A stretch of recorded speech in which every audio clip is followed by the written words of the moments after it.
quelques siècles, le monde a connu un incroyable développement économique. Et en 20 ans, la croissance économique a sorti près de 660 millions de personnes de la pauvreté, principalement en Asie.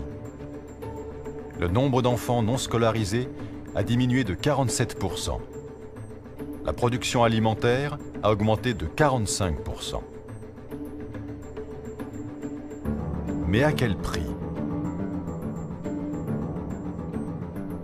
5,2 millions d'hectares de forêt disparaissent chaque année.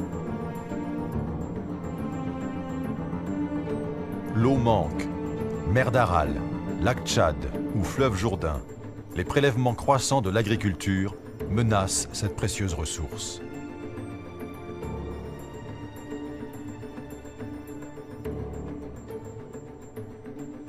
Les espèces disparaissent 100 à 1000 fois plus rapidement qu'auparavant.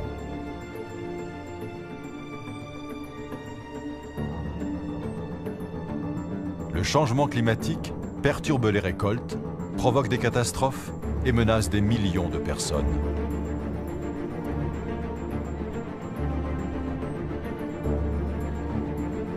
Et puis, 1 milliard de personnes ont encore faim tous les soirs, alors que l'obésité se répand dans le monde. 2 milliards de personnes vivent en dessous du seuil de pauvreté, quand le nombre des millionnaires n'a jamais été aussi important. La croissance s'est faite au détriment de l'environnement et ses fruits n'ont pas suffisamment été partagés. Il faut inventer un autre modèle, on l'appelle l'économie verte.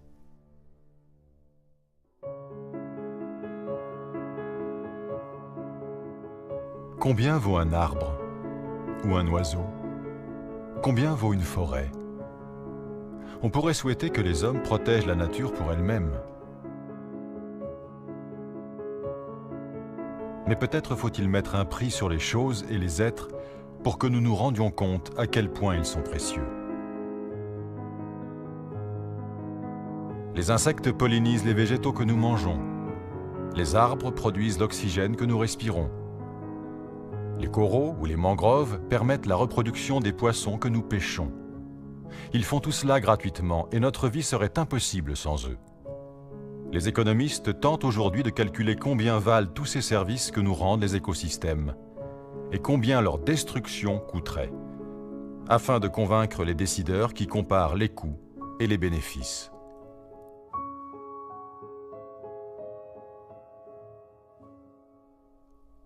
Quant aux ressources naturelles, elles semblaient infinies quand nous en consommions peu.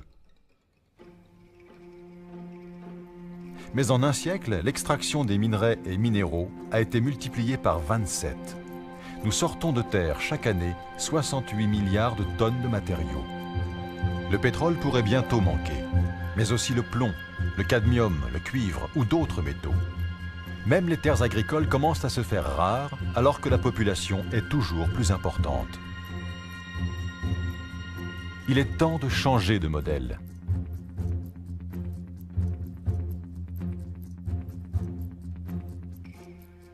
Pendant des siècles, la croissance s'est construite sur une amélioration de la productivité du travail, quitte à dilapider les ressources naturelles. Dans un monde de ressources rares et de progrès technologiques, l'économie peut au contraire se concentrer sur la productivité des ressources, quitte à utiliser plus de travail humain, c'est-à-dire produire plus en utilisant moins. Éco-conception, recyclage, efficacité énergétique, chasse au gaspillage. L'efficacité énergétique a déjà progressé de 23% en 20 ans, mais ce ne sont encore que des débuts. 4 secteurs industriels majeurs peuvent servir à illustrer cette transformation. La surface de la Terre reçoit en 1 heure plus d'énergie du Soleil que l'humanité n'en consomme en 1 an. Nous ne parvenons à récupérer qu'une infime partie de cette énergie sous une forme ou une autre. Mais les technologies progressent. Pour la première fois, en 2010, la puissance totale des installations renouvelables créées est passée devant celle du nucléaire. Des millions d'emplois ont été créés, et d'autres le seront. Presque 1 milliard de voitures, motos et camions circulent sur la planète. Ils engloutissent plus de la moitié du carburant consommé. Mais des véhicules plus économes, hybrides ou électriques, existent déjà et révolutionnent l'industrie automobile tout entière. Sans parler des transports en commun. Les modes de déplacement alternatifs, comme les vélos urbains en libre accès, se développent.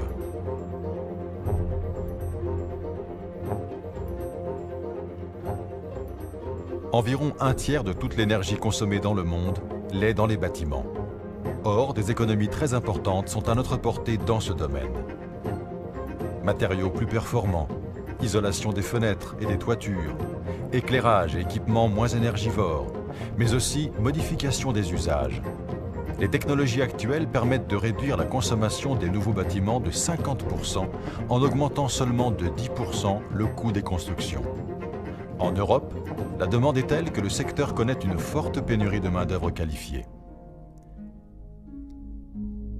Chaque année, 11 milliards de tonnes de déchets solides sont collectés. Leur recyclage et leur réutilisation permettraient de réduire l'exploitation et l'extraction des ressources.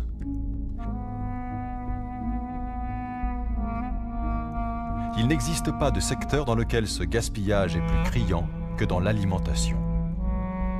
De 15 à 30% de la nourriture produite dans les pays en voie de développement est perdue à cause de mauvaises conditions de stockage ou de transport. Dans les pays riches, un tiers de la nourriture est gâchée parce que jetée avant d'être consommée par les ménages ou vendue par les supermarchés. Diminuer ces gaspillages, c'est mieux nourrir la planète, c'est assurer de meilleurs revenus aux 2 milliards de paysans pauvres, c'est aussi économiser de l'argent pour les familles. Tous ces changements ont un coût, mais l'inaction aussi, car ne rien faire serait aller au-devant de catastrophes climatiques touchant aussi l'équilibre des écosystèmes et détruisant le tissu social. Dans une étude célèbre, l'économiste Nicolas Stern a montré qu'il faudrait investir 1% du PIB mondial pour lutter contre le changement climatique. Mais l'inaction coûterait 5 à 20 fois plus, soit 5 000 milliards de dollars, plus qu'une guerre mondiale.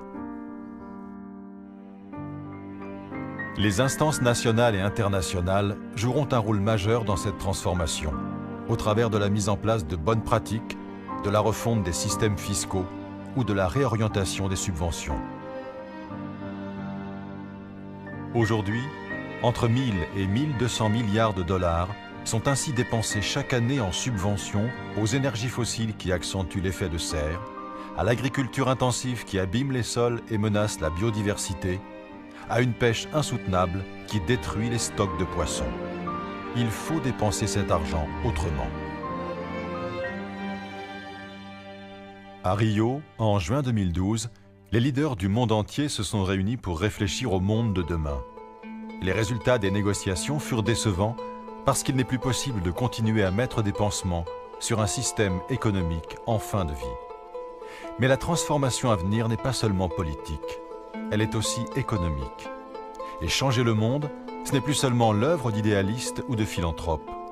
C'est aussi celle d'entrepreneurs qui veulent prendre en compte l'évolution de notre société et anticiper la pénurie des ressources ou les crises à venir. C'est aussi celle de citoyens qui, au travers d'une multitude de décisions, peuvent collectivement transformer la société. Construire un monde plus respectueux des écosystèmes et surtout des hommes, ce n'est pas seulement souhaitable, c'est aussi possible.